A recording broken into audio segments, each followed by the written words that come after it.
I'm excited to introduce you to my new series of the Leadership Effectiveness podcast. And in this series, we will be discussing the topic of high-performing teams. We will be joined by several guests from across the leadership effectiveness spectrum who will help us explore the core elements of what makes a team high-performing. We will be discussing the importance of diversity within a team, the role of purpose, the role of goals in order to drive clarity, how to hire the right talent to scale to the next level of organisational growth and team effectiveness, as well as the importance of investing in wellness solutions that will boost your team's psychological health as a strategic performance enhancing priority. In this episode of the Leadership Effectiveness podcast, we welcome Andrew Lopianowski to our discussion. And Andrew's true passion lies in improving top team performance, as well as leadership mindset, talent empowerment, and a culture realignment. His dedication to these areas is what drives him to achieve business transformation, inspiring those around him with his expertise. Over the past 20 years, Andrew has advised and developed leaders, helping their organisations reach new heights of performance and professionalism.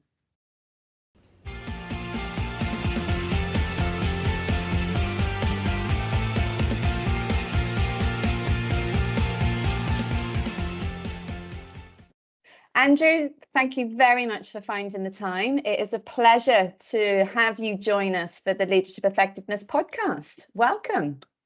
Well, thank you very much for having me. I'm looking forward to our conversation. Yeah, me too. Me too. We're on the topic of teams.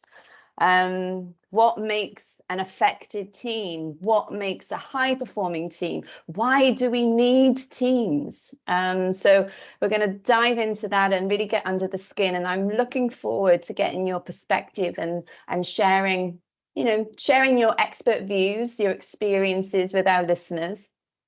And maybe before I do that, I was reading through your bio. Now, I didn't necessarily need to read the bio because we have worked together, so I know lots about you already. But I loved it when I read this description of often being seen as a disruptive thinker. I've experienced that, having partnered with you in work. But tell me a bit more about that. Disruptive thinker, how does that show up for you in the work that you do? Well, that's an interesting one. I've received that comment a few times over recent years, and a lot of it has to do with I'm thinking quite a bit these days around the future of organizations, where they're headed from a human-centered perspective. And so I've been speaking, quite a bit at events and having conversations with diverse groups of people around what does this mean tangibly for how organizations are going to fundamentally change in the coming years, and to be fair, already are. So I think that's where it's that's how it's manifesting. Yeah, nice. And that high level of curiosity, right? To sort of really get under the skin as to what's going on now and how it will help and hinder organizations and teams, therefore, be who they need to be. I think that's the thing. It's that evolvement, because we need to ensure that we are reshaping, rethinking, redoing to meet the demands of what's going on in the marketplace. So that human-centered point that you mentioned, I really like that. Maybe you could talk a little bit more about what you mean there before we get into the meat of talking about teams, because I'm sure there will be a connection as we get into the team conversation.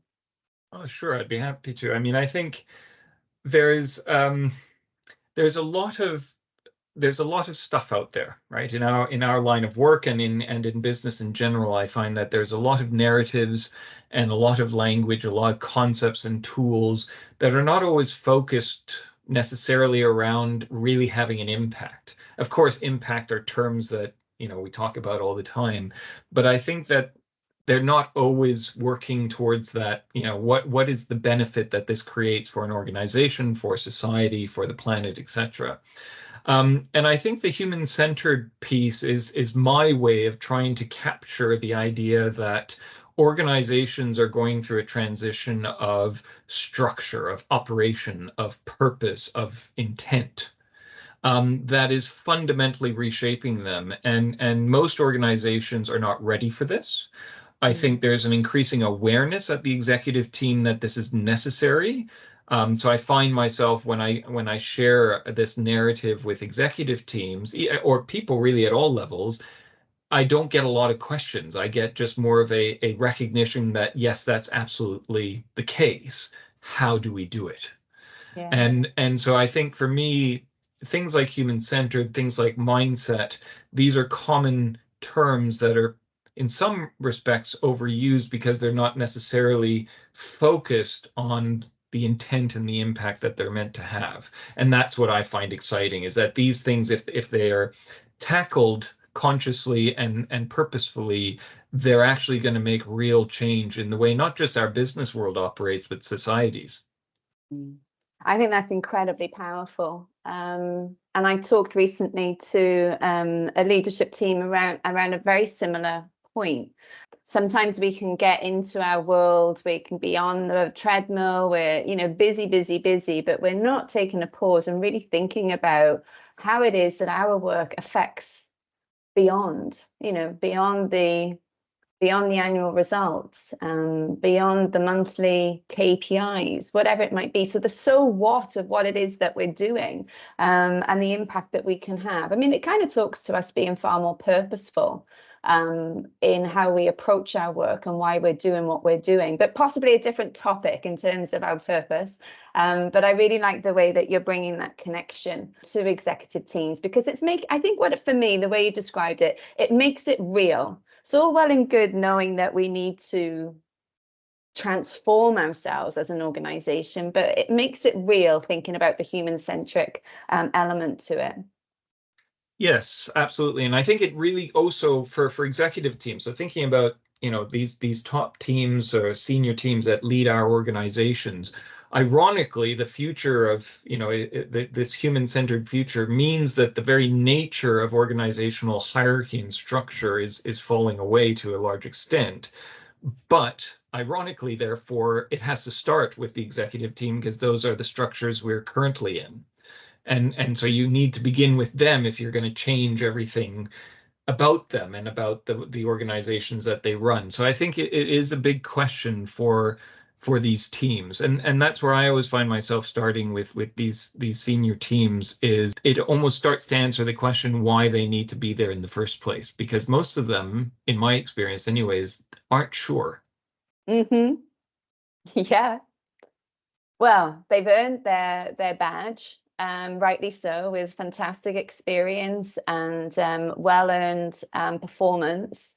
And then all of a sudden, there's this senior leadership team, executive team, sitting there making decisions about a future that they're not fully across exactly what that will be either, right? So they're sort of sitting in a melting pot of unknowns, and that unknown factor of, well, who are we in all of this? I think that's such an important starting point, at least, for every executive team to get clarity on. Yeah, and it really actually goes against. So what I found is it fundamentally goes against their nature of what got them to where they are, right? So being a team, operating as a team, is counterintuitive to them. These are smart people, right? People don't get to these levels of organizations, especially not in this day and age, without being very capable, very intelligent, very skilled operators, and yet they struggle at these levels. And that's why I wasn't the first by any means. Many people ask this question, but my favorite question whenever, a CEO or a senior leader asks help around aligning and building a more effective team for them, my first question is always, why do you need one? And I'm always struck by the fact that they're still struck by that question. And inevitably, the answers I get from the vast majority of people are still some version of, well, everybody else has one, so don't I need to have one? Which is not a really good basis for having a team. Yeah. And in addition to that, for us to make sure that we get stuff done. Okay, what is that stuff? So it's a great question. It's such a powerful question, and I think that it can frame a huge amount of then why it is that you end up being there, in terms of the expert to guide them through that piece of work. So maybe for me, we've been talking about, in the past, you and I, around what's going on within teams, what's going on in the marketplace as to why teams are changing the way that they are coming together to work together. What are you seeing going on as to why organizations are being a lot more conscious and focused on needing to do this more team effectiveness work? What do you think is driving this in your experience? Yeah, it's quite interesting, isn't it? And you and I have talked about how there seems to have been a real shift in the market in the last 5 or so years, where historically, most executive teams, I think, had a bit of an attitude of, we're good, fix the people under us, but we're fine kind of mentality. And yet now they're the ones who are recognizing actually it starts with us. And I think there's a few factors driving that. Firstly, going way back, if we look back in the kind of 70s and 80s when team theory and so on was first being researched and developed, especially in the business environment, some of the early thinkers, like John Katzenbach, who is, probably the one of the first people who talked about teams in the workplace, he argued that we don't need teams at the top level. He was actually against the idea of a team. He thought that it should be a CEO calling the shots, and there's a group of people that report to that CEO, and that's how work gets done. And I think that the reality is that that was true in its day because organizations were simpler then. Organizational structures were cleaner. The lines between industries were simpler. The marketplace was less complex. And as we moved into, I guess, what became called in the 90s and early noughties, the VUCA world, I think that's where it became clear that organizations could no longer be led by just the great person theory of leadership. The systems had become far too complex. So I think that was the first point of shift. I think the second point is this idea of VUCA, right, which we're all very familiar with. And I quite like the Institute for the Future a few years ago developed this idea that VUCA is no longer relevant because the world has become even less predictable than what VUCA allowed for. And so we have this new idea of this kind of Bani world.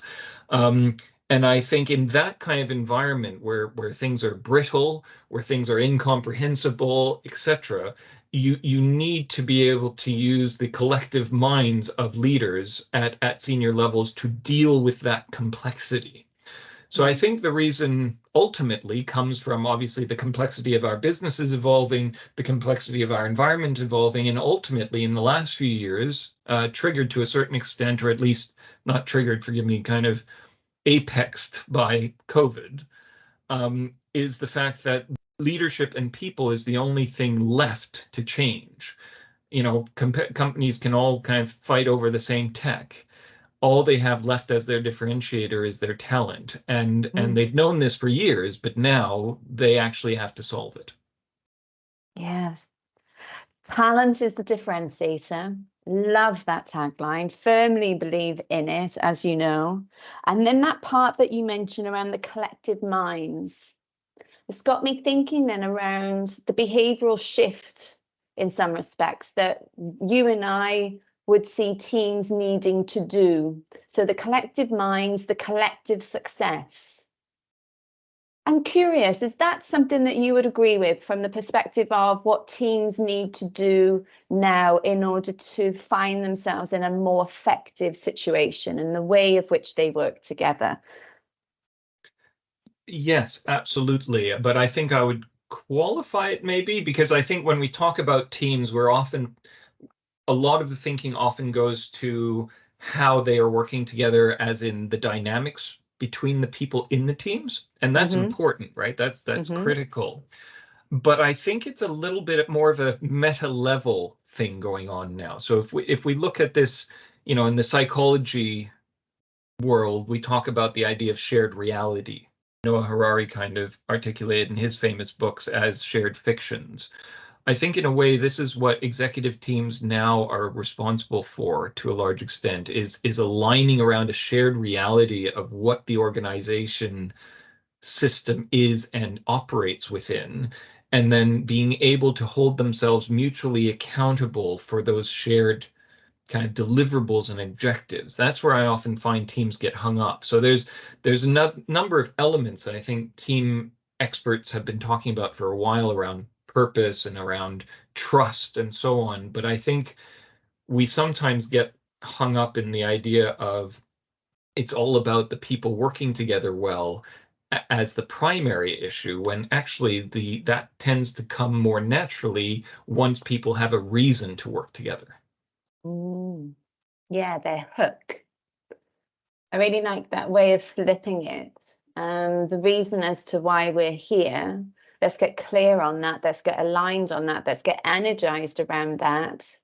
And from there, start to look at what I would still see as important foundations around how we then work together. And I would really caveat that there's this sense of, if there's anything that I really focus on in my work around teams, it's trust. But it's not trust in the sense of, I trust you not to stab me in the back, right? Or I trust you as a professional level of trust. It's the level of trust that involves vulnerability. It's the intimacy, if you think of the trust equation from Meister's work. It's that level of trust that I trust you not to hurt me when I reveal all. And the reason why that's important at the team level, even though that feels quite uncomfortable in the business context, that's usually a level of trust reserved for our close friends and family. But the reason it's necessary in these senior teams is because they need to be able to fight with one another constructively, what's sometimes called constructive conflict. But they have such tough decisions to be made, knotty issues, paradoxes. Most things are never going to be solved. They have to be constantly managing tensions. To be able to have those debates and not hold back and not hide because they're afraid of being called out, that requires a real level of trust. And actually, I can share an example around that. It manifested in an executive team for me, which was just fascinating. Yeah, so I was working with this one team. This was a number of years ago, in the financial services industry. And we'd done, a lot of the foundational building work around trust and their purpose and their shared objectives and how they were going to work together, and the strategy they needed to deliver, and all of those kind of things. And then I remember in a follow-up, soon thereafter, in a meeting that I observed and attended, they were, I think it was the COO was talking through the operations of a significant part, almost 50% of their enterprise. And at one point, one of the executives kind of put her hand up and said, "Sorry, I'm really sorry to interrupt, but I have to be honest, I have no idea what you're talking about. Like, I've listened to this for 2 years. I don't understand what that part of the business does." And for me, I was like, that the vulnerability, the bravery, right? She had never said it before because they didn't have the level of trust. And to me, that changed the conversation. And more importantly, as soon as she said it, 3 other executives put their hands up as well. So half the executive team didn't know what half the business does. And until this point, they hadn't been able to admit it. Yeah, you could hear a pin drop. And equally, you found yourself being in breakthrough territory with regards to joining up that piece of who are we as a team and what is the strategy that we're driving here and how do we connect on that. The bravery that you observed kind of brought a lot of the needs for that to be successful to life. Prior to that, everyone's just doing a lot of nodding and then going away going, Well, and because we're humans, right? We don't want to look bad in front of our peers. And at that level, there's a lot of politics. And it's like, but I'm sorry, you're running a significant enterprise. And the fact that, half of you don't know what the business does, that is why team interventions are so critical, is because we need you to be having those conversations. Yeah. And then I'm curious, this might be slightly off tangent, but maybe it comes into that vulnerability and the collective minds. So if you take that example that you observed, and you take that leader who put their hand up and said, I don't understand it and I haven't understood it for a while. There's one trail of thought for me that says, that's actually okay. It's okay that you don't understand it, but there must be something that we are connected on that's about it. So it's kind of saying from a technical perspective and sort of truly understanding exactly what it is that this is for, not sure I'm under the skin of that enough. But I understand the direction of travel that we're going towards. I'm aligned maybe on what the future that we're trying to gain is. I don't know, I'm not sure if I'm positioning this in the way that I intend, but I suppose what I'm saying is when you look across team, the construct of who is in that team and the expertise that sit within that team and what it is that we know and what it is that we don't know, having transparency on that is okay. It's good. We want it. We don't all need to know everything. Absolutely. Yeah, I couldn't agree more with that. And I think actually for me, that example highlighted that it wasn't that these other execs needed to know the ins and outs. They didn't need to be technical experts in this space. The problem is that up until this point, the COO and the rest of the exec thought that we were all on the same page.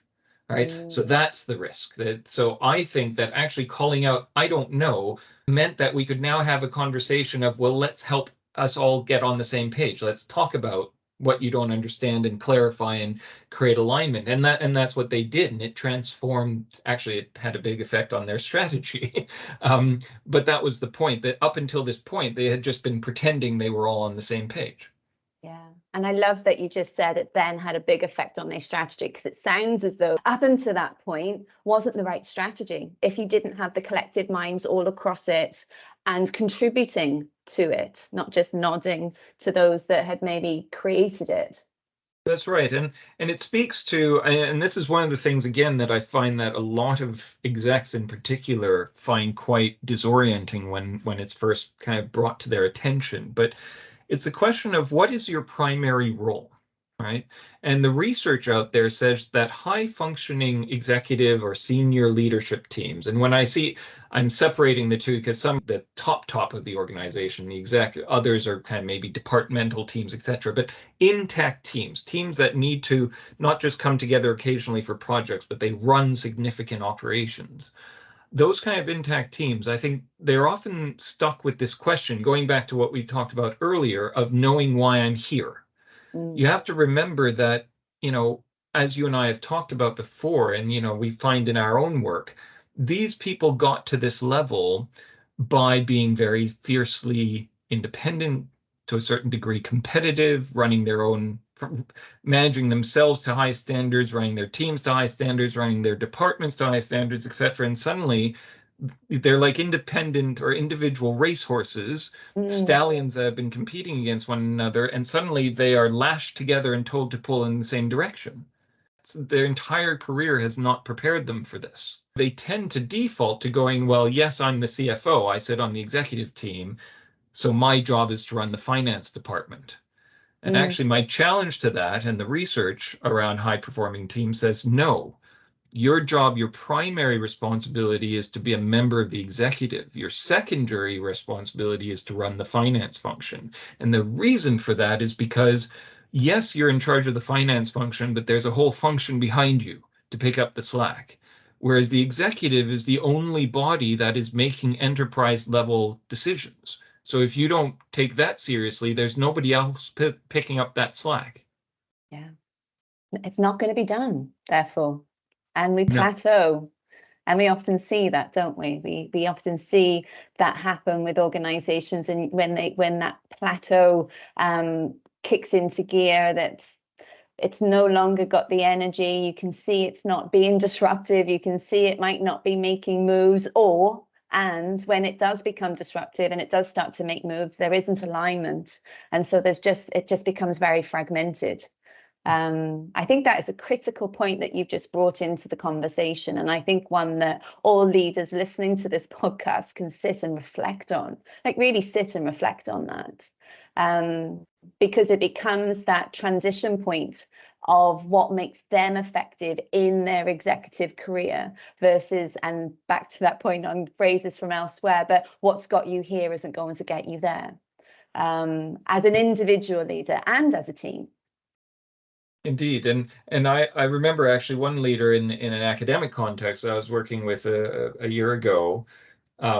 Especially in an academic context, is quite fascinating because, academics historically who find themselves in the management layers of the higher education sector don't tend to think of themselves as managers, right? They think of themselves as the academics, that is their passion and their vocation. And I remember that was the penny drop moment for one exec in particular. Was he's like, I now get it. This is my day job. Right? Like, this is the job. The job is to be seated in this meeting with this team. And it was an interesting, just, and he really hung on to that for months. I remember him saying that, but it was his realization that actually the job is, I'm running a massive higher education institution here. The fact that I might be a professor of X is that was who I was, but actually this is what I need to be now. The aha moment. And then for some leaders, you and I have come across this quite a bit. For some leaders, the whole concept and reality, I should say, of what it is that I am now can feel there's a disconnect initially, because what we get our highs from, what we've seen success as, how we've kind of rewarded ourselves, it looks different. And back to maybe that earlier point, it then becomes collective. And we find we have this battle between, well, my independence of being successful has kind of been taken, and I'm not sure how I'm then going to deal with this. I think then we're kind of really delving into the behavioral aspect of how we prepare ourselves as leaders for this team element that is such a priority and critical for any type of business organization to be successful. And I also think that's why, for me, I've started pulling out more and more this importance of executive mindset. And mindset is, as we said at the beginning, a bit of an overused term. And by it, I'm referring to, the lens through which my values, my beliefs, my opinions, who I am, my personality, that entire iceberg that is me, that creates a lens through which I interpret the world. Yeah. So both what I take in and what I see out, rather than, a particular set of behaviors or mentality. And I think for executives, especially, this happens at every layer of leadership. If you look at, like Ram Shriram's leadership pipeline model and think about how, we transition through stages. But I think there's a huge stage gate, similar to the one between being an individual contributor and the first time you play a leadership role. That's a big shift for most people. I think there's a similar magnitude shift that happens when you become an executive, but it isn't acknowledged. It's not recognized. And so I'm finding, to a large extent, half the work around team effectiveness is that in many cases, the executives who make up that team are not operating as executives in their heads yet. Yeah. The readiness to do it, even just to know what that is. What does that actually look like? Back to then that piece around, what is this team for, and how do I show up in this team? For me, I think you're talking about something that for me is incredibly critical in the approach that I bring when I'm working with executive teams, that there needs to be that interconnection between the leader as an individual and then the team. I seldom just work with the team. I look to have one-to-one coaching time with each member of the team, as well as team coaching time. So just to bridge that gap, and I think the way that you articulated that sort of helps bring my approach to life. So thank you. And what do you find kind of with teams that you're working with? Are you finding similar themes, or are you finding that there's some other challenges that are emerging in kind of more recent years? Because I think it is an evolution with most organizations now. I think a lot of what you've talked about in terms of being individually responsible for a particular function, a stream of work, and then how you disconnect in some respects that responsibility with the mindset of we are now collectively responsible for, and if I'll go enterprise, or the breadth of what we are collectively responsible for. That to me has become one of the biggest challenges, but because from a mechanism point of view, how I'm rewarded, what it is I am deemed to be actually accountable and responsible for hasn't shifted to the collective.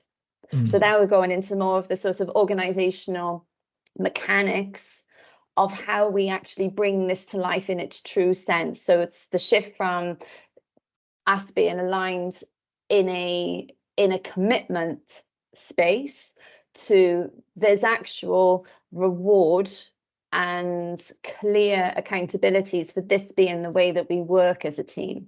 Because what I am finding is that I get this, I understand what you're saying. This makes a huge amount of sense to me. And you know what, when we're all together talking about this as a team, I'm with you, right? This makes sense. And then I go sort of back, as it were, sort of physically back into the, and in quotes, day job. And I find myself, that's really where I get my organizational reward. It's very and true. Accolades. Yeah, no, it's very true. You're absolutely, you make a really important point. I think and that's part of that evolution of organizations, right? The reward structure is not necessarily reflective. However, I would say that in many ways, I'm increasingly of the mind that yes, the team needs to know why it's there, that purpose needs to be clear, and it needs to be a purpose that's driven out of the strategy, right? Most top teams, if I ask them what's your purpose, what are your goals, they just point to the business strategy. Yeah. And it's like, well, that can't be your goals, right? That's the business, that's the whole business needs to do that, not just you lot. And that's kind of where you start building up the team alignment around. So here's what this team and only this team can do to enable those strategic priorities in the strategy to be delivered, right? And what does this team need to do in order to make that happen?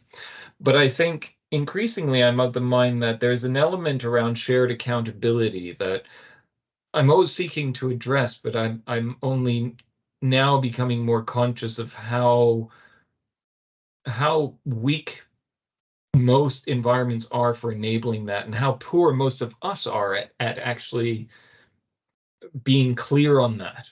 Yeah. And to your point around remuneration, I would say that there are two ways that I find that being tackled. One is that once the team has assigned its goals and directions and so on, one of the activities in putting the right systems and processes in place should be a remuneration discussion, right? This is typically in the CEO's gift to change the deal that they have with their execs and say, okay, well, actually, a certain percentage of the bonus will depend on the achievement of these shared objectives rather than just your own objectives. So there is usually room there. But the other thing is most executives' objectives, whether they realize it or not, are dependent on each other. Right. So even if I'm just the CFO working in the finance function, a lot of the things I need to do, for example, deliver the annual finance report, depends entirely on all the other department heads actually responding to the information I need. Exactly. Right. So they're already codependent on one another. They're just not clear on that. And that's where I find a lot of the wastage happens, is that they're trying to get stuff done, somehow missing the fact that the reason it's not getting done is because they're dependent on somebody else who doesn't know they need to do something. Yeah. And that for me then comes to them as in them all, having a connection with these priorities are all of our priorities. This doesn't sit with you and just sit with you and sit with you individually, and we'll come together and update each other in that sort of information sharing. These are parts that I'll let you know about. We have a collective responsibility to get certain priorities done. Now, I might need to spend more of my time on that because of how it sits from an expertise perspective, but I will not be able to complete, I would go as far as saying, anything at an executive level of strategic importance just through my team. No, absolutely. I'd agree with that. So a slight segue for you, if I can. Wrapping Please. us up, there was something that you said to me recently, and I thought I want to know a little bit more about this and hear your thoughts. We often hear organizations, and I've heard this quite recently, we are investing in our team. They've had quite a lot of leadership development focus. We've been looking at things like managing change. We've been talking about our stakeholder management.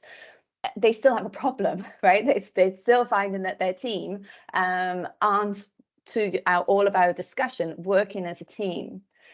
So it's a stumbling block, isn't it? Separating out our leadership effectiveness initiatives and our team coaching and effectiveness initiatives. And I'm just curious to get your thoughts on why you think that stumbling block exists and if it looks different for you, actually, in the way that I've just described. Yeah, I know you and I have talked about that. It's quite I'd almost say it's a bit of a controversial issue, actually. I think there's a few reasons for that. So there is a language point around team and leadership that I think has pervaded, the industry for many years.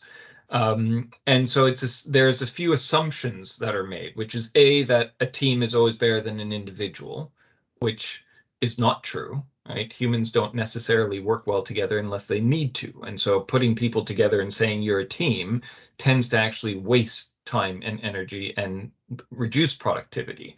So that's why having a purposeful team in a genuinely not, we want to be a purposeful team, but rather there's a reason this team needs to be here that can't be done by a group of individuals, that then can be very effective.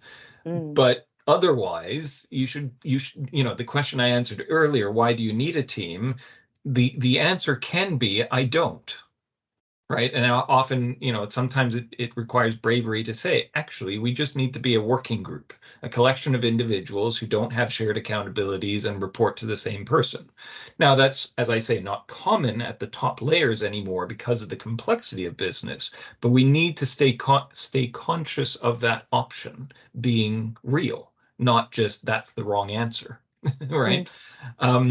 I think the point around leadership is that we also mix the idea that being a highly effective team and being a good leadership team are similar or the same thing, and they are not. So in the work that I do, I certainly separate that out, which is I don't do any quote leadership work with an executive team until the team effectiveness work is done. And what I mean by that is they can't start thinking about how they are leading everyone else and providing the direction for the business, the enterprise, until they figure out how they need to work together and on what. Why do they need to work together? Then they can start thinking about that next layer. And if you mix the two, they start thinking about the team effectiveness as being leadership work, and they kind of lose the thread on why the team alignment work is so critical. I think the last reason would be, and this is the very controversial point, but I think in an environment where there's a lot of practitioners in this space, I think that there is quite a range of quality solutions out there, or quite a range of solutions varying in quality out there is what I mean. So while some solutions are focused on helping people like each other better, and get along better at a group level, other solutions are going to be more commercially oriented of what does this team exist to deliver strategically. And different teams will be in different situations in terms of which of those they need. But we have to remember that in most cases, the teams themselves, this is not their area of expertise. They're trusting the person who comes in to help them with this to know which direction to take them. And I think that's sometimes where teams try to do this kind of work and get frustrated that it might not be having the impact that they might want. And I think it's because it's not necessarily focused on what they need at that time. Yeah. Amen. Well said. And thank you for adding your context to that, because I think from our perspectives, it really helps to ensure that there is some clarity around what it is that we mean by working with a team, and what it means, what it doesn't mean. And I think also what you're saying there is that there is a time and a place for all of it. But first and foremost, and I wholeheartedly agree with you, and I have similar conversations with my clients, in fact, have walked away or said, not for me, actually, because we're not addressing the first critical part. And getting that tightness within the team and the clarity on the strategy and why we're here and all of those sort of foundational building blocks. And maybe the word foundational isn't right, because it sort of suggests that, I mean, it's not, it is foundational, but it's highly critical before having the sort of next part of the conversation from a more of a development standpoint. Good. Is there anything else, Andrew, as you've heard our conversation, that you feel is important for our audience to know that I have not yet asked you? Oh, I mean, I think there are lots of things, we could take this discussion in so many different directions, as you and I so often do, because I think there's so many permutations of this. I think, building on the point that we've just made, it's understanding the psychology of how people work together. And I think that, as I said a moment ago, teams work best when they have a reason to work together. And investing in getting people to like each other, which is what a lot of team development activities do, starting with that tends to lead people down a route of, well, now we all like each other, but that almost in a way restricts the constructive conflict they need to have to be productive. So I think that would be my last adjacent reflection, which is to reinforcing what you just said. That foundational piece is we need to answer why before we answer how. And I think too often teams start with how rather than why. Wonderful. Andrew, thank you so much for finding the time for this conversation. I think we've covered a whole host of angles, and I'm very confident that we've put some food for thought out there to our listeners as they reflect on their own team, the decisions that they're making in terms of how they invest their time as a team to become more effective and high performing, and as we said at the start, of service to more than just the organization. The societal impacts of the decisions executive teams make is quite considerable. Agreed. No, it's been a pleasure and fascinating conversation as always, so thank you. Before we conclude this episode, I have some exciting news to share with you. At Newland Rock, we have developed a team effectiveness health check tool that you can now access by visiting newlandrock.com/team health check. We understand that the success of your leadership team is crucial to achieving your organization's strategic goals, and therefore we want to provide our clients with a tool that can help them identify ways to enhance their team's performance. Once you complete the team health check, you will receive immediate insights and recommendations. These insights will help you understand how your team is performing now and identify ways to help you improve their performance for the future, all aligned to our signature program, where we work with high-performing teams across the globe. I hope you find this tool helpful, and I'm looking forward to sharing your results with you.